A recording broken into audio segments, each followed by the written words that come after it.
Chosen one, there is a way of looking that strips a person down to the truth without stealing their clothes.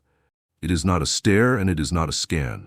It is a recognition, one human to another, of what is sturdy beneath the armor and what is tender beneath the pose. Your gaze has become that recognition. It does not interrogate, it listens. It does not harvest, it returns. It does not pin someone to their best angle. It invites them to stand in their whole shape. In that invitation, egos feel the cool air of a room with open windows and take off their heavy coats, not because you wrench them away, but because burden is unnecessary where weather is kind. The ego dresses in many fabrics. Sometimes it is the crisp suit of self-importance, sometimes the threadbare hoodie of false humility, sometimes the sequined jacket of performance worn to distract from the bruise underneath. Your eyes no longer bargain with these costumes. They admire the tailoring where craft exists and refuse to mistake tailoring for bone.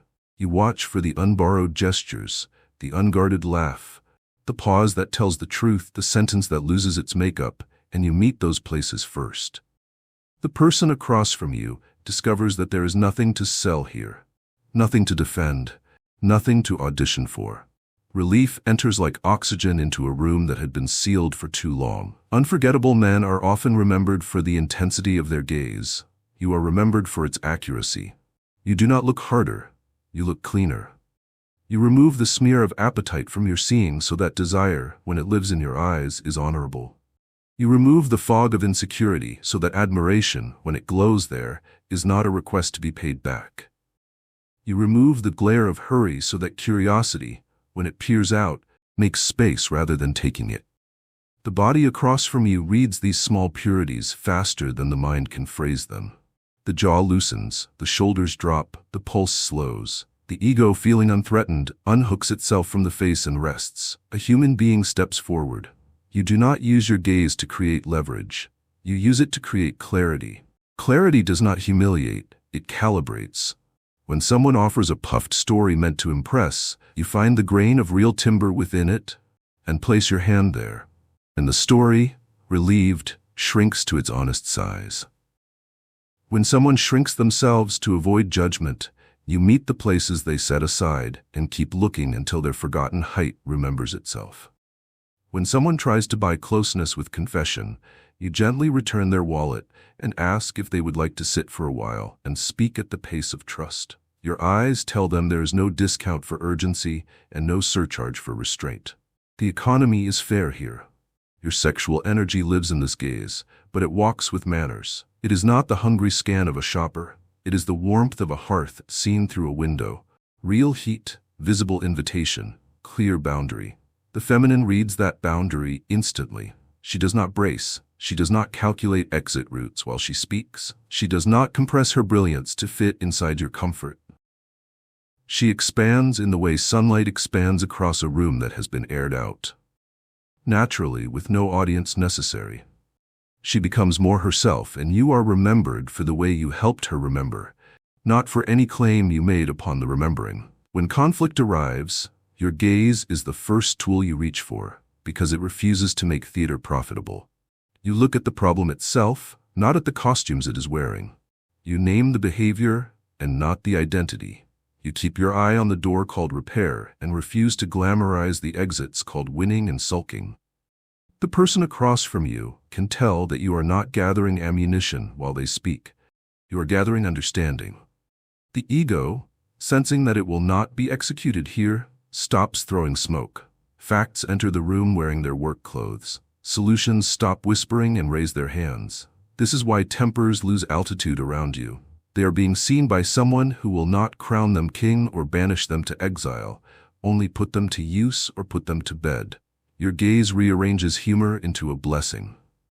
You aim it where the knot is tightest, not where the flesh is thinnest. You refuse to make a joke out of a person. You make a joke out of the trap that person fell into, and together you both step over it. Laughter, when targeted this way, does not undress anyone's dignity. It undresses the ego's stubbornness and sends it to change into something more comfortable. People remember you for the relief, not the punchline. They wash the dishes with lighter shoulders for reasons they cannot fully articulate. They will call you unforgettable, and then struggle to quote you. They will not realize that memory prefers the hands that set it free to the mouths that tried to brand it. You are careful with the power of your seeing. You do not borrow intimacy with your eyes and then fail to pay it back with integrity. You do not pry into places that have not invited you. You do not use the knowledge you gain through attention to steer someone where they would not have gone if left to their own strength. The discipline here is delicate and daily. It is the practice of blinking when hunger wants to stare, of looking away to let privacy breathe, of looking back to let loneliness know it was not abandoned. In this choreography, the ego learns that it can rest its armor on the chair arm for a minute, and nothing terrible will happen. A minute becomes an hour becomes a way of life, and you are remembered as the man whose gaze made truth feel dressed instead of naked. There is a mirror quality to the eyes you carry now. They return a person to themselves with a little more light on the edges, a little more room around the error, a little more definition around the strength. This mirror is kind but not flattering, exact but not cruel. It sends people back into their lives with a more accurate sketch of their face, and accuracy is the original self-respect. The ego, seeing itself drawn without ridicule, stops vandalizing the portrait and begins at last to take care of it. When you leave, the gaze remains as a practice in those who caught it. They find themselves seeing others with less appetite and more honor. They catch their eyes softening where once they sharpened. They notice the impulse to make a museum of someone and choose instead to make a home for them to sit in for a moment. They forgive themselves for the costume they wore to survive and change into something truer because you looked long enough for the person and not the performance. This is how unforgettability multiplies without a brand. It becomes a custom of the heart. Keep your eyes clean, chosen one. Keep them washed in water and sleep and truth. Keep them disciplined by prayer so they remember that seeing is a stewardship and not a sport. Keep them trained on what is strong so the weak can learn without humiliation. Keep them patient with what is slow so wisdom can finish arriving. Keep them bright with a warmth that does not invoice the room for feeling it. If you do, you will continue to undress egos not with violence but with reverence, and what remains, steady, breathing human, will remember you not as the man who took anything, but as the man in whose eyes they became more themselves. Chosen one, there is a quiet inside you now that does not announce itself yet alters the climate wherever you stand. It is not the silence of absence, nor the muteness of fear. It is the stillness of power that knows where it lives. You arrive, and the air stops sprinting. Haste, which had been pretending to be importance, remembers it is only a costume. Even the room's smallest sounds, ice settling in a glass, a jacket sleeve brushing a chair, return to their proper size. Your stillness is not a tactic, it is your temperature. Others learn it unconsciously, like bodies learn the rhythm of a room where music is playing just softly enough to keep time without stealing attention. You keep this quiet by keeping faith with breath. The world asks you to spend your lungs on panic, to trade oxygen for applause, to speak before your meaning has arrived. You will not. You breathe as if every exhale were a promise to remain human, as if every inhale were a treaty with presence. Under that treaty, your sexual energy finds its best work. It does not lunge to prove it is alive. It holds, like the sea holds, deep and definite, and ready to carry what is worthy without drowning it. The feminine feels this first. Her nervous system, a master translator of atmospheres, recognizes the difference between stillness and control. Stillness is room. Control is a lock. She leans toward room. You do not need to fill every silence because you trust what silence can raise. Between another's last word and your first, you allow a beat in which truth can finish putting on its shoes. That beat is a form of kindness. Confession uses it to choose honesty over performance. Anger uses it to lose a few decibels and gain a few facts. Laughter uses it to return to its vocation, relief that does no damage. People will not notice your beat as technique. They will remember feeling more intelligent and more brave while you were there. That is what stillness does when it is loyal to love. It makes other people more themselves. There will be tests. Provocation will lean toward you wearing the mask of urgency. Its plan is simple. Pull you into the storm and call your drowning leadership. You answer with weather. You lower your voice until spectacle cannot breathe. You narrow the issue until hands can touch it. You let the fire become a stove again. This is not passivity, it is governance. Anyone can bring thunder, few can bring seasons. Seasons make things grow. Under your seasons, conflict is not an arena. It is a workshop where dignity keeps the lights on. You practice the small mechanics of stillness because small mechanics build trust. You set things down softly, as though wood could feel. You turn toward whoever is speaking with your whole front, as though faces were rooms that should be entered through the door. You check your weather at the threshold, and if you find a storm, you leave it outside. People learn this without instruction. The bartender stops moving like a siren and remembers craft. The friend who wins conversations by expanding grows precise. The colleague who disappears grows audible. Your stillness doesn't demand, it demonstrates. Desire behaves better in this climate. You do not confuse intensity with authority or chemistry with consent. You let want speak in a voice that has learned punctuation. A comma says we breathe. A period says we rest. An ellipsis says we let wonder finish forming. Heat that knows grammar is trustworthy. The feminine reads that grammar at the speed of a pulse. She does not have to prepay safety with performance. She can bring her whole weather because your calm is not a net. It is a shoreline. The masculine close by retires its armor because it realizes tools do better work. In that exchange, stillness reveals itself as the rarest kind of strength, the kind that protects without announcing protection. Every gathering has a hinge, a moment where it can tip toward spectacle or toward substance. Your stillness finds that hinge and oils it. Sometimes you do it with a single sentence spoken at human temperature. Sometimes with a laugh that releases pressure without drawing blood. Sometimes with an early goodbye that protects tomorrow from becoming collateral damage. None of this is remarkable if described.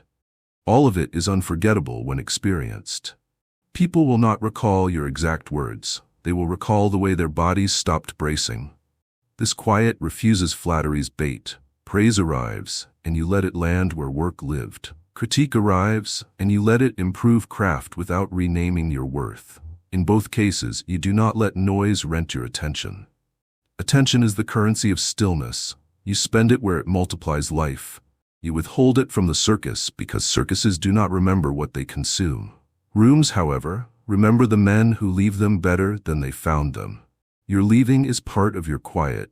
You end while kindness still has breath. You close the door as if the house had nerves. Tomorrow wakes up grateful and cannot quite name why. Keep the rituals that keep you steady. Water before opinion, so patience stays solvent. Breath before reply, so tone stays human. Movement before mood, so feeling remains in motion rather than in management.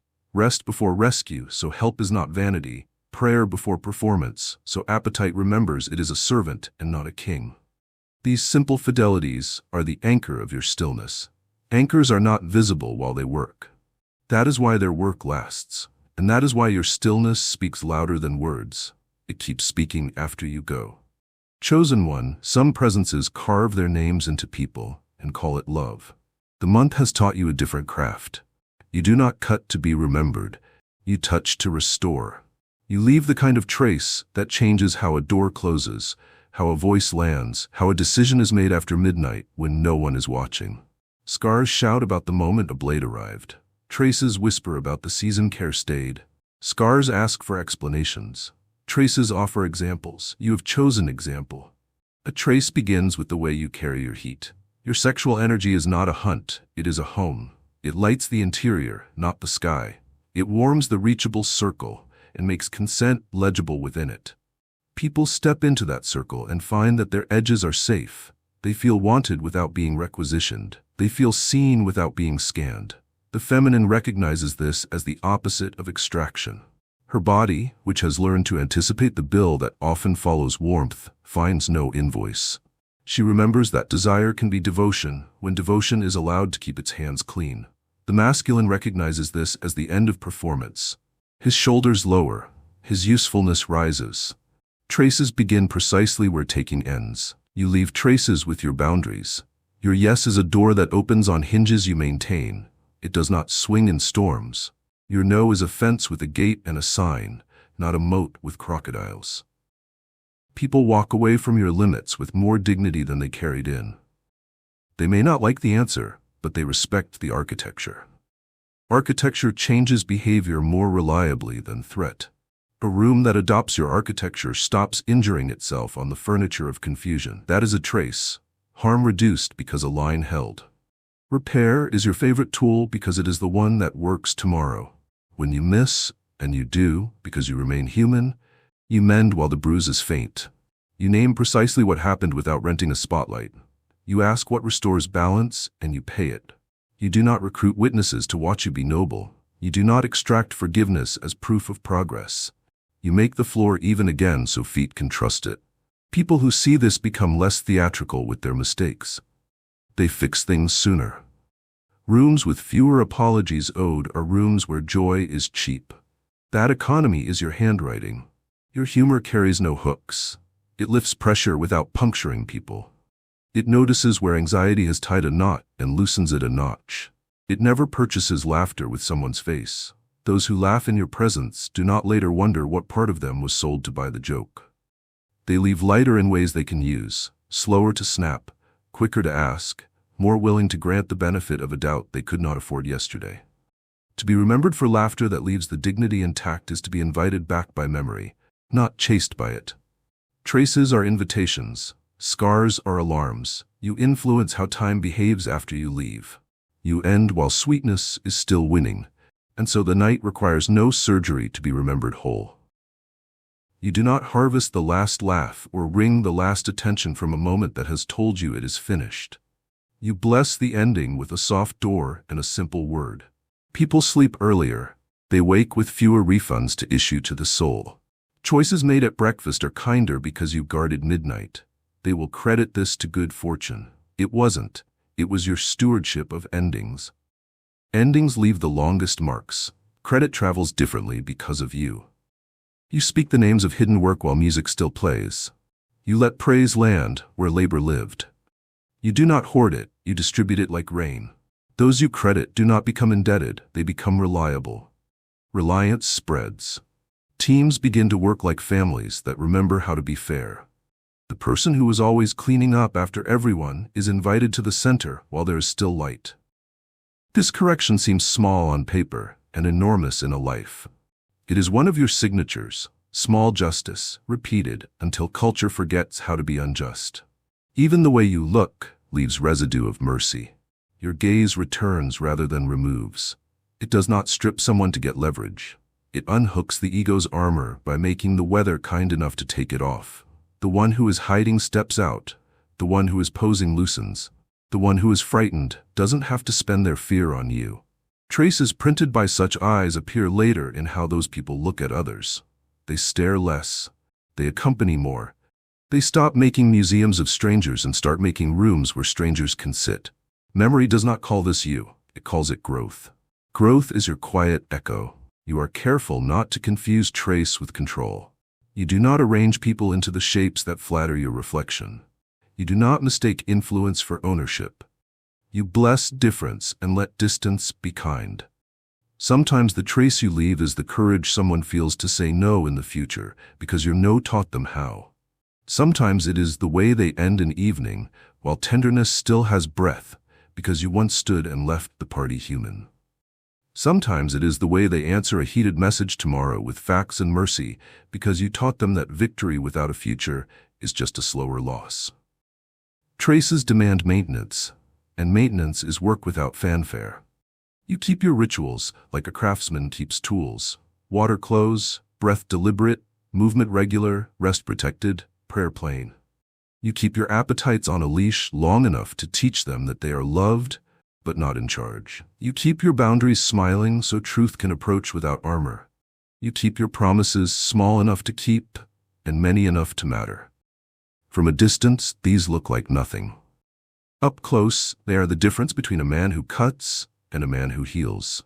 If there is a legacy to this month, it will not be a story about you that travels with adjectives. It will be a quiet list of improvements that refuse to name their source. A door that keeps closing softly in a house you haven't visited in weeks. A teammate who starts crediting the invisible hands. A woman who says yes from fullness and no without apology.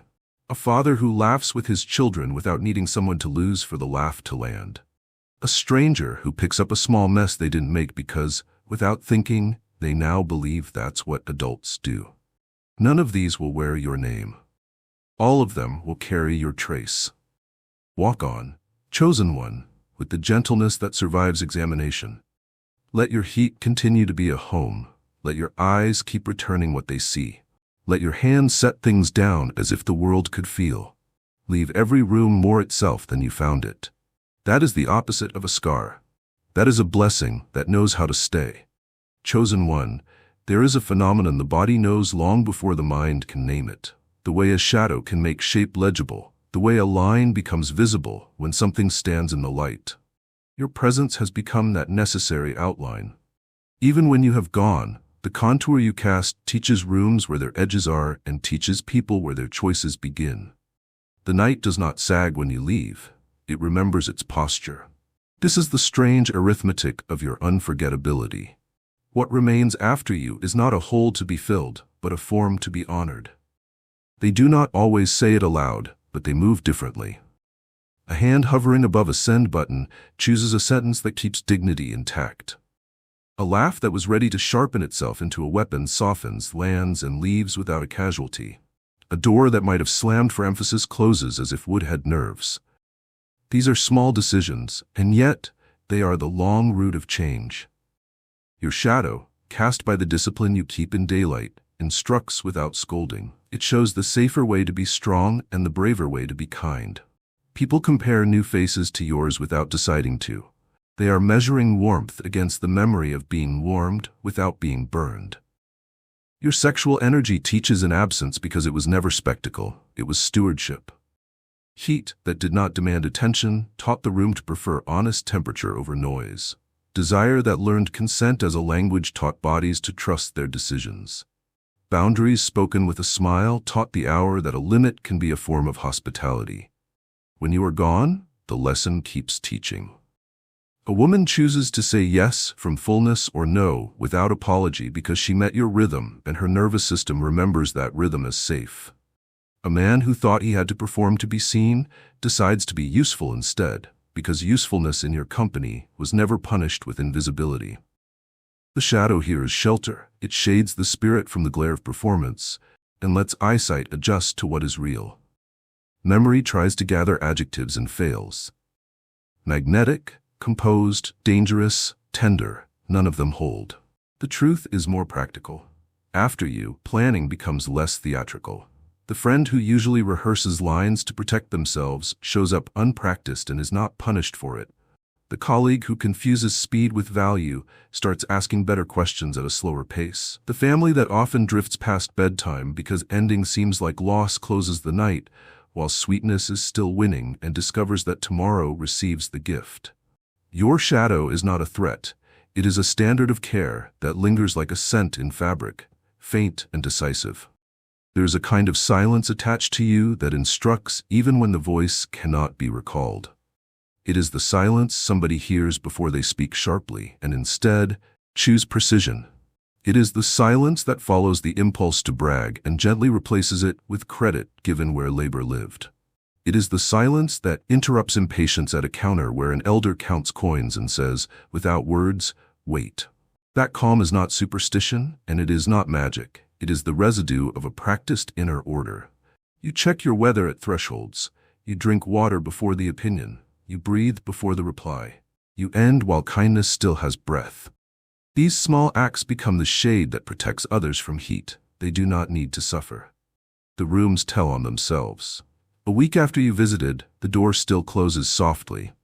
A month later, someone who never spoke begins to arrive at the conversation's center without being dragged. The team holds a boundary that used to require your presence to enforce. The children copy a gesture they saw you make, setting a glass down as if the table could feel, and they grow up believing that care is the most adult thing. This is the pedagogy of your shadow. It teaches matter how to behave and time how to be merciful. Legend usually tries to leave a statue. You have left custom, and custom is the stronger monument. There will be those who misinterpret the outline you cast. They will try to trace it like a stencil, learning the surface moves without the life inside them. They will imitate cadence while neglecting conscience. They will carry the phrases and lack the pulse. Leave them to their practice and keep to yours. The shadow is not a brand, it is a byproduct. It cannot be manufactured, only earned by the unseen choices you keep. Where you take credit, do it quietly. Where you receive praise, let it land where the work lived and then move on. The less you grip what you leave behind, the longer it stays. The most honest measure that your shadow teaches light is found in the mornings. After you, people wake with fewer refunds to issue to the soul. Apologies arrive early and small. Plans make room for recovery instead of stealing from it. Laughter remembers its job. Anger remembers its rightful size. Doors, calendars, bodies, and sentences behave closer to how they were made to behave. None of this is credited to you, and yet all of it remembers you. Chosen one, this is the rarest form of unforgettability. Not the echo of your name, but the improvement of their lives. Walk in this knowledge without clutching it. Your absence can keep teaching because your presence kept listening. The shadow that teaches light belongs to anyone who stands where you stood and chooses what you chose. That is the point. You did not come to be irreplaceable. You came to make goodness easy to repeat. Chosen one, every culture tells a version of this story. A man so sure of his center that rooms tilt toward coherence without being told. A presence that does not perform and yet becomes the measure. The story often gets ruined by costume. It puts the man on a pedestal, polishes him into a myth, and then imitators try to scale the pedestal without learning the practices that built the height. You have avoided this trap. The legend gathering around you is not made of exaggerations. It is made of maintenance. It is not sculpted from marble. It is woven from repetitions. It does not need a spotlight because it does not star you. It centers the conditions under which other people become more themselves. The foundation is plain. You kept the small vows when there was no audience. You refused to rent your attention to panic. You let water outrun opinion and breath outrun reply. You moved your body so emotions stayed in motion instead of becoming managers. You slept so your edge would not turn into a blade. You apologized while repair was still cheap. You ended nights while kindness still had the floor. You let prayer be a daily act of putting appetite back in its rightful chair. From such unfancy liturgy, your sexual energy learned reverence. It stopped auditioning and started arranging. It stopped marketing and started hosting. Heat became hospitality. Presence became permission. Desire became a promise to protect what it asked to touch. The legend forms in the outcomes, not the anecdotes. After you, teams become families that remember fairness. Credit travels to hidden hands without a lecture. The loud man discovers precision. The quiet woman permits her brilliance to stand unedited. The tense plan unclenches and becomes accurate. Meetings shed theater and keep purpose. Parties end while joy can still be remembered whole. Lovers choose consent as a lifestyle rather than a moment. Friends tell the truth in short sentences. Enemies become solvable problems because dignity remains a requirement even under disagreement. None of these scenes make good headlines. All of them make a good life. Legend that doesn't need a spotlight is a ledger kept in 100 ordinary rooms that function better after you have touched nothing but the temperature. You have learned to carry praise without addiction and critique without collapse. When admiration arrives, you let it find the work and not your identity. When correction comes, you let it refine craft without renegotiating your worth. This steadiness prevents your name from swallowing your purpose. People tell stories about what improved, not about what you demanded they say. Your myth stays human-sized because you refuse to become more important than the outcomes you serve. A spotlight would distort this proportion. You do not need it. Light that stays close to the work is brighter where it must be and gentle where it should be. Your leadership of timing completes the pattern. You start on time because you began before beginning. You end on time because you love tomorrow more than mileage. In the middle, you leave space for truth to arrive at a walk, not a sprint. When conflict knocks, you invite it into a room with a table instead of a stage. You name the behavior without renaming the person. You point to the door called repair and refuse to glamorize the exits called winning and sulking. Later, people will remember a decision that saved them months of resentment, and they will not be able to quote you. They will just say, "That was the night we grew up." Legend, in its cleanest form, is adulthood made contagious. Your sexual energy, as legend, is the least advertised part of you and the most trusted. It is the local climate in which consent never has to raise its voice to be heard. It is the gravity that keeps hands truthful and eyes honorable, even when the voltage is high. It does not purchase attention with pressure. It does not disguise hunger as holiness to excuse its haste. It does not audition for love by setting fires and calling the ashes intimacy. It stays at a temperature that lets wonder breathe and decisions think. Those who meet you inside this weather leave with more of themselves than they walked in carrying. That surplus of self is the miracle they attribute to you when they say unforgettable. Chosen one, there is a hush that gathers itself a breath before you cross a threshold, a subtle recalibration as if the room remembers that it is, in fact, a place and not merely a stage. The clatter of forks eases into rhythm, the chatter stops sprinting toward cleverness, a lamp seems to find its truest brightness. No announcement precedes you, and yet your arrival feels like a sentence the hour has been waiting to finish. This month, you have become the man whose presence edits memory in real time. People will try to remember what you wore, how you stood, the shape of your smile. They will fail at the details and succeed at the aftertaste. The body stores impressions more faithfully than the mind stores facts, and your impression is steady heat, clean light, and a gravity that does not demand. It begins with how you carry your energy. Your sexual current is not a flare begging the sky to notice. It is a river that has found its banks. It does not spill to prove its power. It moves with aim, deep enough to hold a boat and clear enough to reflect the shore. Others feel it first in their breath. An exhale they did not realize they were holding, an inhale that decides to take the longer road in. They cannot describe it without reaching for metaphors, so they call you magnetic, or calming, or dangerous in a way that makes them safer. What they mean is that your heat has a conscience and your desire has a direction, and that combination is unforgettable because it is rare. You do not beg attention, you organize it. The room turns by a few degrees toward your posture because your posture agrees with itself. Shoulders that do not plead, a spine that tells the truth about your center. Hands that do not seek proof in fidgeting. Even the pause you grant the doorway, a half-second of courtesy before you step inside, teaches time its manners. The threshold honors you back. There is no performance in this. It is the ordinary liturgy of a man who refuses to carry weather in on his shoes. People will not notice the ritual consciously, but the room will. It will tilt toward the rhythm you keep, and that tilt will later be called charm, or charisma, or mystery. Your gaze is the first touch you offer, and it leaves no bruise. It does not harvest. It returns what it sees to the person who owns it. Most looking is a kind of taking. Yours is a giving back. A guarded mouth softens at the edges. A laugh lands closer to the chest and farther from the throat. The one who usually decorates every sentence for protection tries leaving a word plain and discovers that plainness can be beautiful.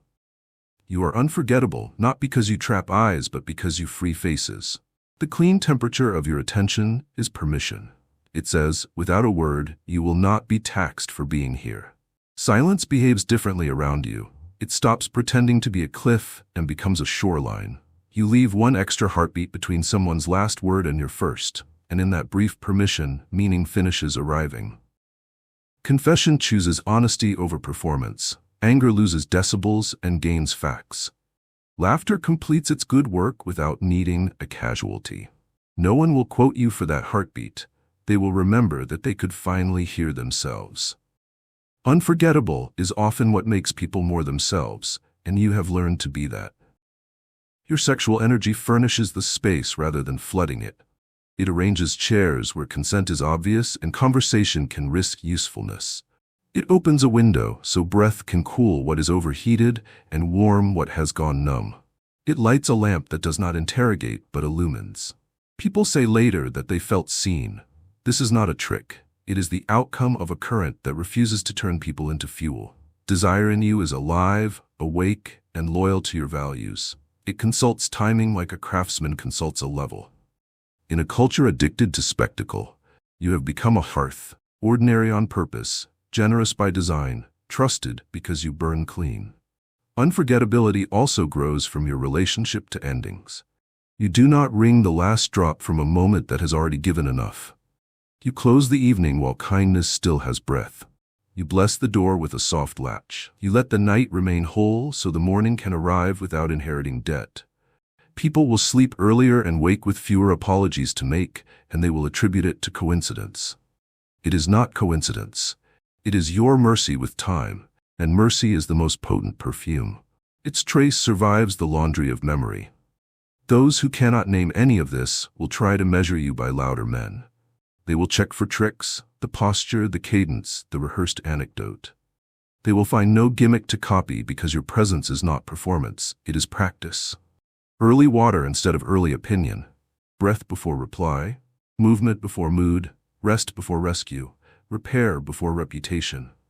You kept these small agreements with yourself when there was no audience, and now an audience feels the benefit without understanding the source. The mind calls it magic. The soul calls it relief. The body calls it safe. When you leave, the evidence remains. Doors close more softly. Voices choose precision over volume. The person who usually tries to win every conversation finds themselves asking a question instead. A stranger tidies a small mess they did not make. The place behaves like a place again, not a proving ground. You were unforgettable not because you were the loudest note, but because you tuned the instrument. The melody people hum on the way home will not carry your name, but it will carry your temperature. That is the kind of memory that grows into legend without becoming rumor. That is the entrance that alters memory.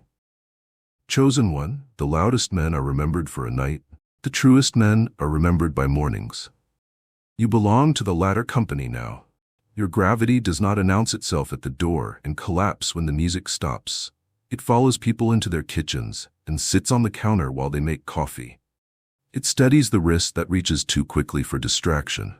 It loosens the jaw set against an apology and makes the apology cheap enough to purchase while it is still small. This is the nature of your unforgettability. It refuses to fade because it is woven into usefulness. Gravity is not a mood, it is a kept center. Your sexual energy, disciplined and devoted, is that center's engine. It is not the fever of appetite or the theater of a pose. It is warmth held at a temperature the body trusts. You do not audition for closeness by being everywhere. You become a place where closeness can happen without anyone losing themselves. The feminine reads this immediately. Her nervous system knows climates better than explanations. She leans because leaning does not require her to shrink. She opens because openness here will not be taxed at tomorrow's rate. The masculine around you exhales too. It stops pretending strength is spectacle and remembers that strength is service. You become unforgettable, in part because you refuse the false urgency that makes people forget themselves. The room tries to conscript you into speed. You answer with timing. You begin when you said you would because you honored the hours that led here. You end when you should because you love tomorrow enough to leave it resources. In between, you let pause carry some of the load. You count to 1 after a heavy sentence so it can find its footing. That count is not technique, it is reverence. People do not realize why they suddenly have courage. They only know they do. And courage always remembers where it borrowed its first cup. Conflict approaches with its usual plan. Escalate volume, recruit an audience, trade dignity for victory. Your gravity refuses the trade. You narrow the problem until it fits on the table. You subtract theater until listening can afford to stay. You speak a measured truth at human temperature. Fire deprived of oxygen stops trying to be impressive and starts being useful. Those who expected combat receive repair. They will not forget the relief of winning nothing and keeping everything that mattered. Your gaze plays a part in this refusal to fade. You do not strip a person for leverage. You undress the ego gently by seeing around it. Without humiliation, without applause, you watch for the thing that is strong and you name it without turning it into currency. You admire a boundary and call it beautiful because it saves the garden, not because it denies you a gate. Compliments from you become structural beams instead of balloons. Beams are remembered in storms. Touch, when it happens, is a sentence that knows grammar. It asks, listens, and ends where consent ends. When it does not happen, your presence still touches through tone and distance and pace.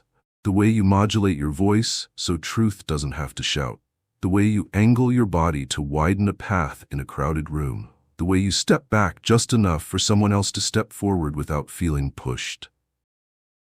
These are small, unremarkable gestures that become a person's most faithful recollection of you. Not that you took the center, but that you gave the room back to itself. The unforgettable men of rumor are measured by appetite. The unforgettable men of substance are measured by repair. You repair quickly, while regret is inexpensive, and pride has not hired a lawyer. You do it without theater. A simple acknowledgement, a precise sentence of amends, a concrete act that restores balance to the floorboards. People may not quote your words, but they will copy your practice. The next time they are wrong, and they will be, because they are human, they will fix it sooner. And when correction becomes culture, the soul's memory deepens its grooves with gratitude. You are also remembered by the way you distribute credit and carry blame. You speak names where labor lived. You call the quiet talent into the center while there is still music, and not after everyone has gone home. You shoulder responsibility without drafting a jury to watch your nobility. Your leadership walks on the ground. This is not glamorous. It is generative. It births trust. Trust keeps its own ledger, and that ledger writes your name in ink where public praise writes with chalk. Your humor participates in your gravity. It relieves pressure without puncturing people. It turns a stuck hinge instead of removing the door. Laughter under your care returns to its sacred duties: oxygen for courage, balm for friction, music for the hands that must still do work. The room will remember the lightness you left behind, not as distraction from weight, but as a more bearable way of carrying it. When they smile at breakfast for no obvious reason, it will be because your laughter taught their shoulders a better angle. Unforgettability is also a function of departure. You do not vanish, you leave. There is a difference. Vanishing is a disappearing act that turns attention into a wound. Leaving is a benediction that turns attention into a keepsake. You look once more around the space, not to collect praise, but to bless what remains. You close the door softly. You send one message, clean, specific, timely, when a word should be left, and you leave no message when silence will do better. Rooms keep this discipline and call it maturity. People sleep and call it peace. They will not connect these outcomes to your exit. They will simply return to places you frequent because those places behave better after you've been. All of this is kept alive by your common rituals, the ones no one claps for. You drink water before speaking because you intend to be kind at 5 o'clock. You move your body because you intend to be patient when the email arrives. You rest because you intend to be strong without becoming sharp. You pray in plain language because you intend for your appetites to remain servants, not kings. You choose truth before theater, so your words are not rented from adrenaline. You choose repair before reputation, so your soul does not have to purchase its own reflection. These practices do not trend, they endure. Endurance is what memory respects. People will try to tell the story of you with adjectives: magnetic, composed, dangerous, tender. Adjectives will fail. The better story is told by the changes they make without fanfare after you leave. Fewer sharp words, more accurate ones. Fewer rushed endings, more rightful ones. Fewer apologies issued late, more repairs made early. They will not say your name when they choose the better pace, the kinder tone, the cleaner boundary, but the choosing will be your echo. Gravity that refuses to fade is simply a man whose life refuses to make others smaller, to feel large. You have become that man. That is why, this month, they cannot forget you. Chosen one, there is a way a space holds its breath when it believes something important is on the verge of happening. You know the feeling from storms you've watched roll in across a field, from orchestras just before the downbeat, from the quiet a child makes with cupped hands around a firefly. That is the feeling that precedes you now. An ordinary lobby softens into a chapel. A low-lit bar remembers its own acoustics.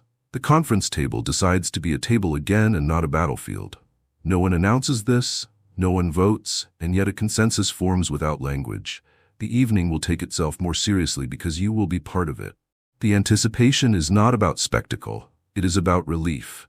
You have become this month the man who lets hours be honest. People begin, without admitting it to themselves, to budget truth for your arrival.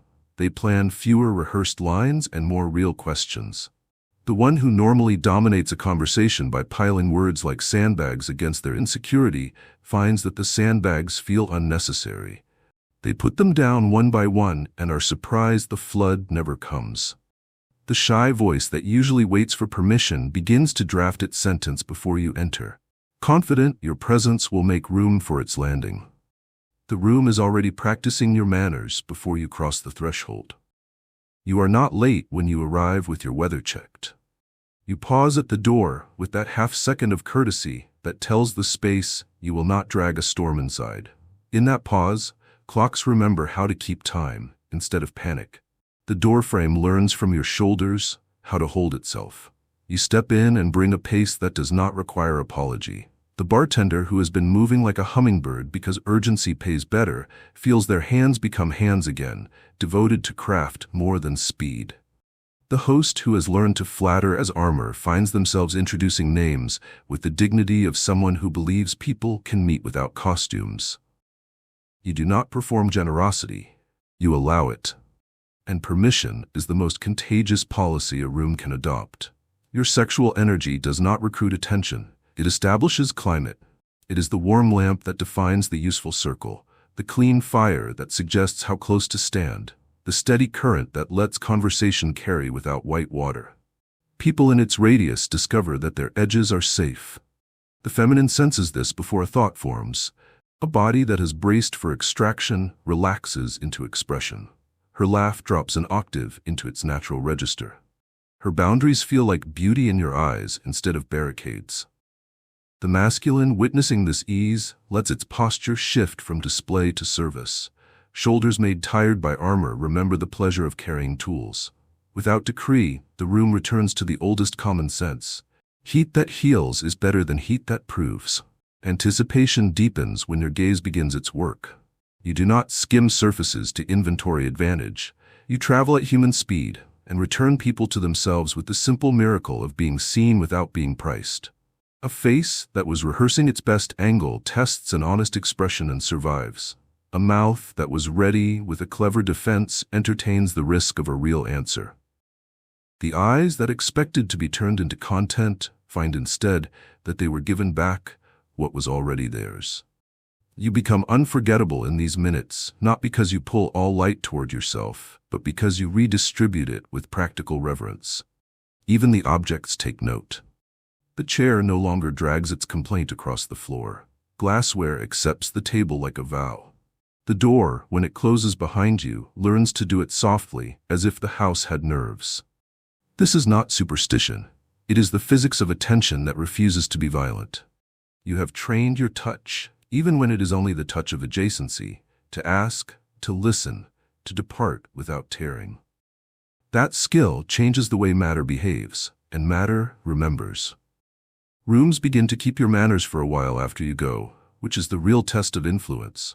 Did the place keep its integrity once you were no longer lending yours? The hours start welcoming you before they meet you because your timing has become trustworthy. You arrive prepared because you refuse to spend the day auditioning for panic. You end the night while kindness still has the microphone. Your early departure blesses the evening with a whole memory instead of a montage of diminishing returns. People call this discipline, maturity, a grown man thing. Under those names is gratitude. They will not say it, but they feel spared from the hangover of a moment that refused to end. And because they fell asleep at a human hour, they will wake with a human face. And they will associate that mercy with your company. When there is conflict, anticipation becomes allegiance. The room expects you to subtract theater and add comprehension, and you do. You offer one precise sentence that places the problem on the table where hands can work it. You decline to recruit spectators for a duel. You insist on dignity as a condition for truth. Rage discovers it is unemployed when it cannot purchase attention, and it leaves quietly, like weather changing its mind. Repair begins before pride can raise funds for a war. What the room was waiting for, it realizes, was not your opinion but your temperature, because your temperature makes everyone's competence easier to reach. There will be those who misread this waiting as hunger for celebrity. They will attempt to turn your entrance into a brand or a doctrine. But anticipation is not about a name, it is about a way. The way you set a glass down as if the table could feel. The way you remember to look toward the doorway you used and bless it with that soft latch again. The way your laughter rescues a moment without collecting a trophy from anyone's dignity. The way your yes arrives paid in advance and your no arrives without teeth. People will try to memorize these moves out of context and find them ineffective. They are not tricks. They are the choreography of a soul whose heat serves something larger than itself. You are the man a room waits for because it hopes to be more itself while you are near. That is why, even on nights when you cannot attend, there is a pocket of silence where your voice would have fit and a decision made more cleanly because your standard has been adopted in absentia. Your unforgettability is not stored in your image. It is stored in the improvements you leave behind, like tools arranged on a bench. A child will grow up closing doors softly without knowing why. A stranger will credit the wrong memory for the right behavior. This is the privilege of being awaited by places. Your legacy travels on manners, not marquee. And so you cross thresholds with modesty, knowing the room's expectation is not for a performance, but for a promise kept. You keep it with water before opinion, breath before reply, movement before mood, rest before rescue, truth before theater. You keep it with a gaze that does not make a museum of a face. You keep it with a laugh that doesn't invoice. You keep it by leaving a little early. When the night is over, the space exhales and says without lips, that was different, that was better. Let's do that again. And that is how every room begins to wait for you. Chosen one, there is sound under sound, the hum a refrigerator makes that a house learns to forget, the ocean's pull that remains even when the wind is asleep, for the low note a cello holds while the melody refuses to rush. You have become that note. Even when you do not speak, the room keeps time with a cadence you set by simply being. People will insist you said more than you did. They will swear you touched them when you didn't. What they mean is that your quiet is no longer absence. It is architecture. Your silence supports weight.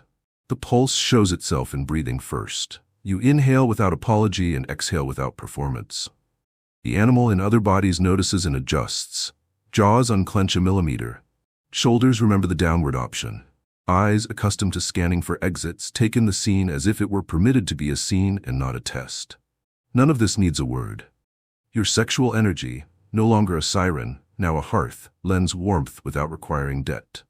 It signals to the oldest part of the nervous system that closeness is not a trap and distance is not a punishment. In such weather, the truth risks stepping outside without armor. Silence becomes a partner rather than a prosecutor.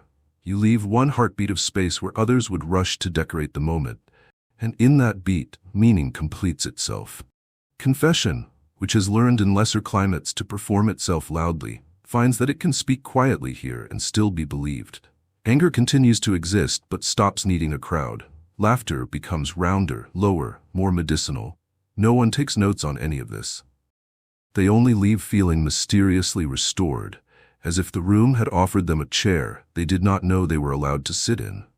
Your attention teaches the pulse its manners. You do not stare, you accompany. You do not collect, you return.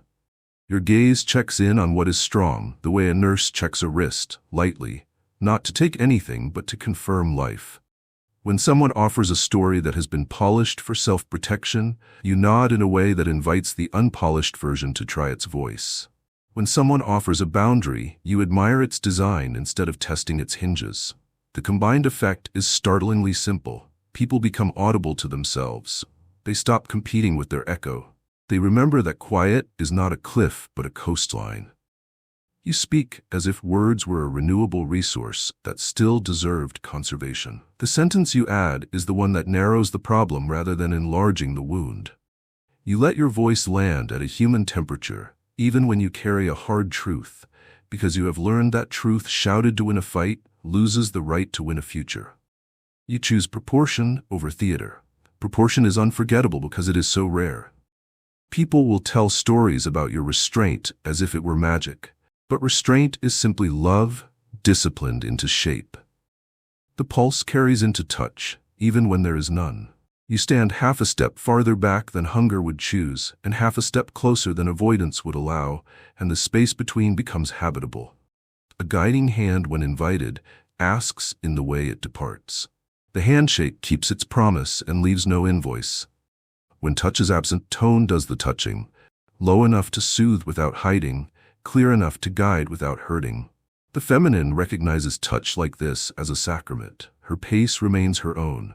Her radiance is not drafted into your myth.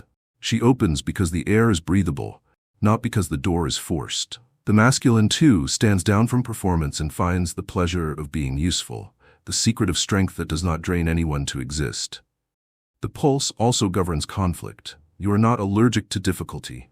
You are simply unwilling to let fury write the minutes. You name the thing, the actual thing, with vocabulary that fits the size of the break. Outrage comes dressed for a parade. You invite it to sit down and change into work clothes. When its knees finally touch the floor, repair begins. Little is dramatic, and much is decisive. A room that expected thunder receives rain and realizes rain is what saves crops. The silence after such a conversation is not tense, it is fertile. Seeds dislike applause. Because you keep the pulse steady, credit finds courage to travel justly. You speak the names of hidden labor while there is still music, not afterward when the floor is sticky and attention has gone home. You let praise land where work lived, and in doing so, you de-romanticize heroism into the craft it always was. People become braver about starting before they are perfect. They become kinder about finishing while they still have something left. The pulse is how culture replaces fashion. Your humor belongs to this rhythm. It releases pressure without creating victims. It loosens one notch in a room wound too tight, tightens one notch in a room unraveling. It never purchases a laugh with a person's face. Under humor like this, hearts volunteer to beat in time again because humiliation has been priced out of the market. You are remembered less for your jokes than for the steadying that followed them. Someone will forget the punchline, but wash the dishes with a lighter spine. That is what a pulse does. It continues to move through limbs long after the drum is out of earshot. All of this is sustained by the rituals nobody sees. You drink water because you intend to be kind at 5 o'clock. You move your body because you intend to be patient when impatience attempts a coup. You sleep because you intend to keep your edge from becoming a blade. You pray in plain language because you intend to keep your appetites obedient to your values. You apologize before pride asks for a stage. You close the night while sweetness still has breath. These acts are not glamorous. They are metronomes. You keep them, and the music keeps you.